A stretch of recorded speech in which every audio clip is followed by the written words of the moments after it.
કોલના 3 rupees છે, the total will come to the 10 rupees. તો હવે મારે જે મેં ફર્સ્ટ કોલમાં અમાઉન્ટ ભર્યું એ કેટલાનું છે, એ રૂપીઝ 5 ઇન્ટુ 100. મારી પાસે 100 શેર્સ છે, દેટ ઇઝ 500 સુધીની મારી જવાબદારી છે. હવે જ્યારે કંપનીને વધારે ફંડ્સની જરૂર પડે છે ત્યારે એ સેકન્ડ કોલ કરે છે. સેકન્ડ કોલ કેટલા રૂપીઝનો છે? સેકન્ડ કોલ જે છે એ ₹2 છે. 2 રૂપીઝ પર શેર ઇન્ટુ 100, દેટ ઇઝ 200. એટલે મેં 500 ભર્યા છે, બીજા હું 200 ભરું છું, 700. હવે મારી જવાબદારી કેટલી? It only up to the 3 rupees each per share. જ્યારે હું એ 3 rupees each per share, that is 300 rupees, મારી પાસે 100 શેર છે ને, 300 રૂપીઝ ભરી દઈશ, then it will become my responsibility, my liability towards the company is finish. That is shares by limited, that is the company limited by shares. Company જે છે that is the limited by share. Clear with this? Now company limited by guarantee. હવે જ્યારે આ પણ એક આપણે જોયું કે પબ્લિક લિમિટેડ કંપનીનો જ પાર્ટ છે. દેટ ઇઝ આ વસ્તુ આપણે માર્કઆઉટ કરીએ તો પબ્લિક લિમિટેડ કંપનીમાં limited by shares, you can understand. Now limited by guarantee. Guarantee એટલે આપણે બધા સ્ટુડન્ટ્સ તમે જે જોતા હોય, કોઈ પણ માર્કેટમાં જોતા હોય ને વોરંટી ગેરંટી બધું જ મળતું હોય, તો આમાં પણ ગેરંટી આવે ને. That means the person, the share holder, the member of the company is taking the guarantee up to the certain amount. અમુક રકમ સુધીની એ જવાબદારી જે લે છે, એ જવાબદારી જે છે એ આપણે પબ્લિક એ જવાબદારી જે છે એ જ્યાં સુધી પરિપૂર્ણ ન થાય ત્યાં સુધી મારી જવાબદારી કંપનીમાં રહે. સે ફોર એક્ઝામ્પલ, ભલે મારી પાસે 100 જ શેર છે કોઈ બી કંપનીના, 10 રૂપીઝ ઇચ એટલે 1000 રૂપીઝ, પણ મેં મારી જવાબદારી જે છે એ કે એટલા 5000 રૂપીઝ સુધીની લીધી છે, તો પણ એટલે મારી paid up value 1000 rupees complete થઈ જશે. Then also I have an liability up to the 4000 rupees. 4000 રૂપિયા સુધી મારી લાયબિલિટી રહેશે. And that will be decided. એ જે છે ક્યારે કમ્પ્લીટ થશે? હું જ્યારે 4000 રૂપીઝ જે છે એ પે આઉટ કરી દઈશ, એટલે 4000 પ્લસ 1000 ઓફ માય શેર્સ બંને કમ્પ્લીટ થઈ જશે ત્યારે મારી કંપની તરફની જવાબદારી પૂરી થશે. That is the limited company limited by guarantee. મેં એટલી જવાબદારી લીધી છે, મેં એટલી ગેરંટી લીધેલી છે. One thing I also want to tell you is, જે હું ગેરંટી ઉપરથી વાત કરું છું કે આપણે જે બાય ગેરંટી આપણે વાત કરતા હોઈએ છીએ ત્યારે પબ્લિક કંપની અને પ્રાઇવેટ કંપનીનો વન મોર ડિફરન્સ છે. 3 પોઈન્ટ્સ તો એઝ આઈ ટોલ્ડ યુ. અને હજી એક એનો જે ડિફરન્સનો પોઈન્ટ છે એ શું ડિફરન્સનો પોઈન્ટ આવે છે? જ્યારે પબ્લિક કંપની છે ને એ પોતાના બહારથી જ્યારે એમાઉન્ટ મંગાવી શકે છે, જ્યારે પ્રાઇવેટ કંપનીમાં જે એમાઉન્ટ મંગાવવાનું હોય છે, લોન લેવાની હોય છે, દેટ ઇઝ એમાઉન્ટ ધેમસેલ્સ ઓનલી. એ જે છે એ પોતાના જે કંઈક સભ્યો જે છે, જેમ કે સે ફોર એક્ઝામ્પલ 200 લિમિટ્સ થઈ ગઈ છે પ્રાઇવેટ કંપનીના સભ્યોની, તો એ 200માંથી જ મંગાવી શકશે. લોન લેવી છે, ડિબેન્ચર લેવા છે, કંપની કોઈને લોન આપે છે, એવી રીતના જે કંઈ પણ મોનિટરી એરેન્જમેન્ટ્સ હશે for the capital, it is Bing among themselves in the case of private company. Private કંપનીમાં એ લોકોની વચ્ચે જ એ વસ્તુ બની શકશે. જ્યારે પબ્લિક કંપનીમાં the company can create a creditors જે છે એ બહારના પણ ક્રેડિટર્સ હોય છે, અનસિક્યોર્ડ ક્રેડિટર્સ, જે આપણે સોલેમન વર્સિસ સોલેમનના કેસમાં વાત કરી એ પ્રમાણે. હવે જે છે અને આ પબ્લિક કંપની અને પ્રાઇવેટ કંપનીની એક સિમ્પલ સી ડિફરન્સ હું પોઈન્ટ કહું તો એનો જે આપણે કાલે આર્ટિકલ્સ ઓફ એસોસિએશન જોઈશું, એમાં મેમોરેન્ડમ ઓફ એસોસિએશન જોઈશું, એમાં નેમ ક્લોઝ હશે, એમાં વધારે વિસ્તૃત જાણવા મળશે. પણ પબ્લિક કંપની જે છે એની પાછળ જે પબ્લિક લિમિટેડ નામ લખેલું, say for ABC company, private limited or public limited, એમાં જે છે કમ્પલસરીલી મેન્શન કરવું પડે છે કે which type of company. From name itself, કોઈ બી વ્યક્તિના નામથી જ ઓળખાય, તો પણ આ કાનૂની કંપની એક કાનૂની વ્યક્તિ છે એ પણ એના નામથી જ ઓળખાશે. એટલે પબ્લિક અને પ્રાઇવેટ કંપની જે છે એ મેન્શન કરવું પડે છે એના નામની પાછળ. નાવ હવે આપણે પબ્લિક કંપનીમાં બે જોયું, company limited by shares, company limited by guarantee. Now moving on to the last one, that is unlimited company. Unlimited company, that by we mean કે જે જવાબદારી છે as if in the private companies it is unlimited હોય છે. જ્યાં સુધી કે આ બધી જ્યારે જવાબદારીની વાત ક્યારે આવે છે, બિઝનેસ ચાલતો હોય, એકદમ સ્મૂથ ગોઈંગ હોય, ત્યારે કોઈ પ્રશ્ન ઊભો નથી થતો. The turn comes of liability when it is come to the closing down of any business. જ્યારે બિઝનેસ બંધ થવા જઈ રહ્યો હોય ત્યારે આ બધી વસ્તુઓ સામે આવે છે અને કાયદાકીય રીતે એનો સામનો કરવો પડે છે અને એના જવાબ આપવા પડે છે.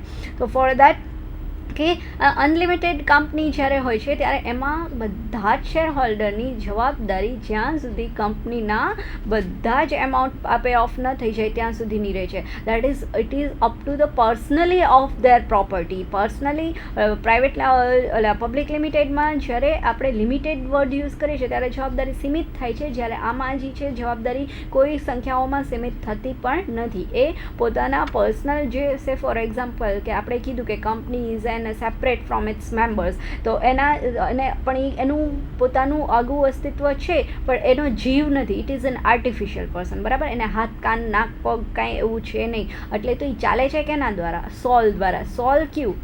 એનો આત્મા કોણ? એના ડાયરેક્ટર્સ, એના એમ્પ્લોઈઝ, એના મેમ્બર્સ, કંપનીના આ બધા વ્યક્તિઓ છે એ કંપનીનો આત્મા છે, જેના દ્વારા એક અકુદરતી વ્યક્તિમાં કાનૂની રીતે કુદરતી જીવ પૂરાય છે, બરાબર ને.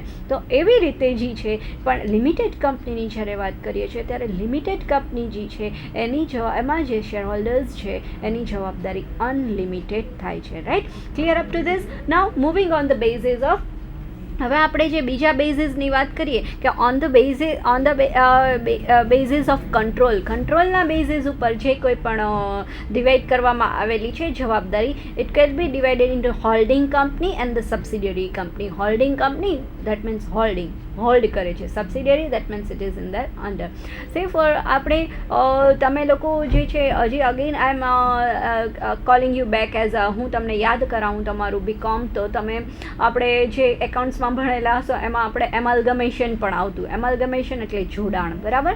હવે હું તમને હોલ્ડિંગ કંપની અને સબસિડિયરી કંપની માટેના જે દાખલા આપું છું, દેટ ઇઝ હોલ્ડિંગ કંપની જે છે એ કંટ્રોલ કરે છે અને સબસિડિયરી કંપની એની અંડરમાં હોય છે. સે ફોર એક્ઝામ્પલ, હોલ્ડિંગ કંપની જે છે A is a holding company and B is the subsidiary of holding company A, બરાબર. હવે બી કંપની સબસિડિયરી થઈ, એ કંપની હોલ્ડિંગ કંપની થઈ.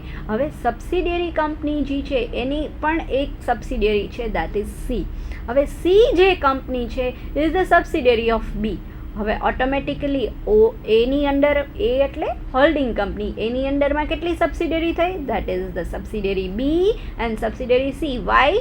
Because already B is the subsidiary of holding company A and C is the subsidiary company of the holding company B. સમજો છો ને આખો chart? એ પછી એની નીચે બી અને બીની નીચે સી. એવી રીતના holding company that is taking a maximum number of shares in a particular company.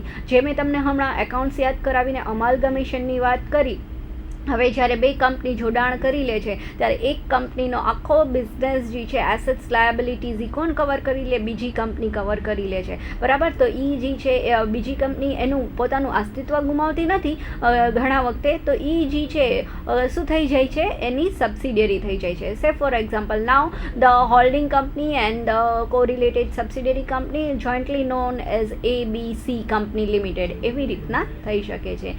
ત્યારબાદ એના પછી આપણે જોઈએ છે on the basis of ownership. Private company, as we have discuss lot about the private company, કે private company હોય છે એ પણ પોતાની પાછળ પ્રાઇવેટની લિમિટેડ નામ લગાડે છે, એની સભ્ય સંખ્યાની મર્યાદા હોય છે અને એણે કેવી રીતના આખું હેન્ડલ આઉટ કરવાનું હોય છે, એણે કેવી રીતના પોતાનું કેપિટલ લેવાનું હોય છે, એની જવાબદારી કેવી રીતના સીમિત થાય છે, એના ક્રેડિટર્સ કોણ હોઈ શકે, ડાયરેક્ટર્સ કેવી રીતના. હા, વન્સ અગેન, જે directors in the private company, the number of directors in the private company is enough to the number of 2, whereas in the case of the number of directors in the public company is in the number of 3. ત્રણ director public કંપનીમાં જોઈએ છે અને બે member as a director private કંપનીમાં જોઈએ છે. Who can elect this? કોણ આ ડાયરેક્ટર્સને કોણ પસંદ કરશે? Directors are elected by the share holders among themselves. Share holders છે એ આપણે પોતાના બધા જ આખું હેન્ડલિંગ કરવા માટે ડાયરેક્ટર્સ સિલેક્ટ કરશે and that directors are known as a board of directors. We all know with the name of BOD. એમાં પણ મેનેજિંગ ડાયરેક્ટર્સ હોય છે, બધા અલગ અલગ ડિપાર્ટમેન્ટ્સના જે કંઈ મેનેજર્સ હોય છે દે કમ અંડર ધ, એટલે રિપ્રેઝેન્ટેટિવ જે છે એ સિલેક્ટ થાય છે અને એ જ આખું બિઝનેસ કવર આઉટ કરે છે. Now, as we have talked about the private company, government company, who is government company? In a company, the capital up to the 50%, if covered by a central government or a state government, then it is known as a government company. કારણ કે આખું જે share capital છે એ કોના હસ્તગત છે? 50% અને તેનાથી ઉપર, that is by the government, so it will be told as a government company. એટલે જે છે આપણે એને ગવર્મેન્ટ કંપની તરીકે ટ્રીટ કરી શકીએ છીએ. Now another basis of the that is again of the ownership, it will be divided into the private and the public company registered under the Companies Act 1956. આ જે છે એ આપણે એસ જે આપણે ચાર્ટમાં જોઈ શકીએ છીએ કે પ્રાઇવેટ અને પબ્લિક કંપની જે છે એને શું કરવાનું હોય છે? It is registered under the Companies Act 1956. Companies Act જે છે એ 1956 અંતર્ગત જે છે એ રજિસ્ટર થયો છે અને એમાં પબ્લિક અને પ્રાઇવેટ કંપની હોય છે. ત્યારબાદ જોઈએ છે that is the banking company registered in India under the banking company as act of 1949. આપણે જોઈએ કે બિઝનેસ કામ શા માટે થાય છે? બિઝનેસ વર્ડ ડિફરન્ટ છે અને મર્કન્ડાઇઝ વર્ડ ડિફરન્ટ છે. દેટ મીન્સ બિઝનેસ જે છે અત્યારના તો સર્વિસ સેક્ટરમાં પણ એટલો બધો આવી ગયો છે. That is banking and insurance is a service sector. આપણે જોઈએ છે બેન્કિંગ કંપનીઝ પણ હોય છે અને ઇન્સ્યોરન્સ કંપની પણ હોય છે.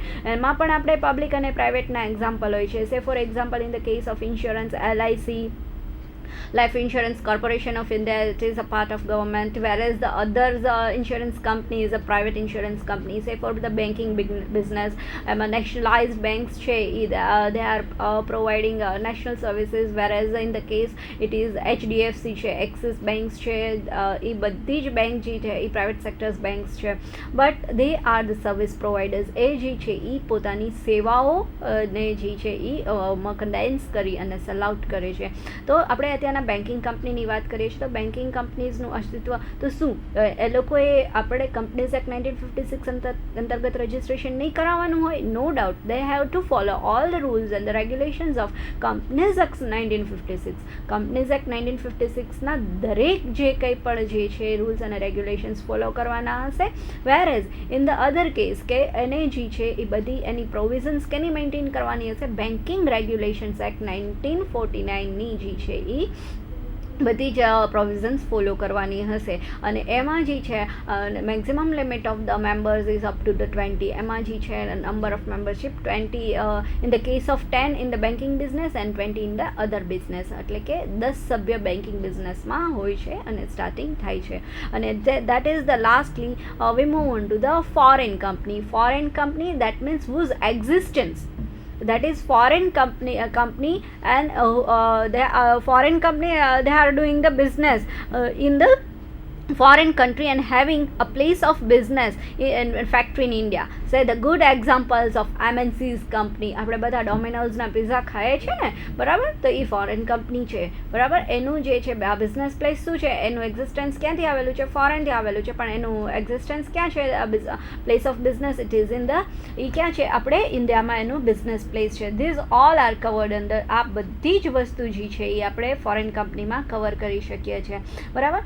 અને હવે આપણે now we move towards the seeing on the amendments of the 213 Companies Act જે છે એમાં 2013માં જે સારા સુધારાઓ કર્યા છે, જે નોંધવાપાત્ર સુધારાઓ થયેલા છે એની વાત આપણે આગળ કરીએ છીએ. તો it is just we see કે આપણે it will introduce the one person company. It is મેં તો તમને વાત કરી કે કંપની બિઝનેસ છે એ કમસે કમ 2 વ્યક્તિથી સ્ટાર્ટ થવો જોઈએ. તો how it comes under one person company? OPC. The 2013 Act introduced new type of entity to the existing list, that is it is apart from the forming a public and private limited company of the Act 2013 enables the formation of new entity, that is one person company. And OPC means company with only one person. અત્યારે હું એક વ્યક્તિ તરીકે company બનાવવા માંગુ, રચવા ઈચ્છું તો હું કરી શકું. The draft rule state that only a natural person who is an Indian citizen and resident in India can incorporate OPC or become a nominee for the sole member of OPC. One person કંપનીની એક ખાસ જે કંઈ પણ લાક્ષણિકતા જરૂરિયાત છે એ છે કે એ સભ્યજી છે એ ભારતનો નાગરિક હોવો જોઈએ અને ભારતમાં વસતો વ્યક્તિ હોવો જોઈએ. એ વ્યક્તિ ભારતમાં 2013ના સુધારા કંપની લોના સુધારા મુજબ જે છે એ શું કરી શકે છે, કંપનીની સ્થાપના કરી શકે છે. ત્યારબાદ આપણે આગળ જઈએ તો પ્રાઇવેટ કંપની છે, મેં તમને અગાઉ પણ વાત કરી દીધી. 2013 act introduce a change in the definition for a private company inter alia. The new requirement increase the limit of number of members from 50 to 200. Section 268 of 2013 Act. સભ્યપદની સંખ્યા ખાનગી કંપનીમાં વધારીને 50થી 200ની કરી દેવામાં આવી છે. દેટ ઇઝ ધ 200 એટલે maximum number of members, not minimum we need 2. પણ હવે એ પણ નથી રહ્યું ને આપણે, કારણ કે આગળ જ જોઈ ગયા OPC one person company can also be formed. Then moving towards the another part, that is the small company.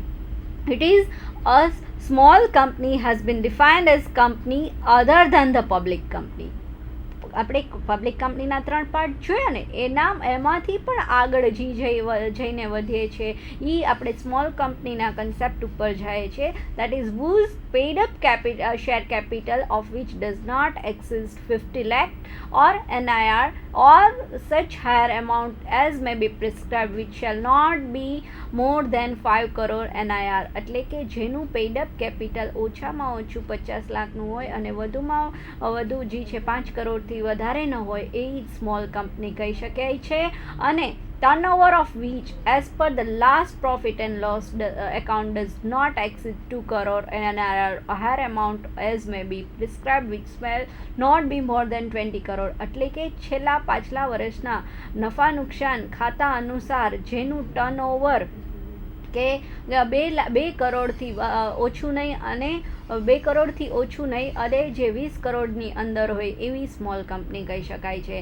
Now as set out in the companies act 2013 the section will not applicable to the following.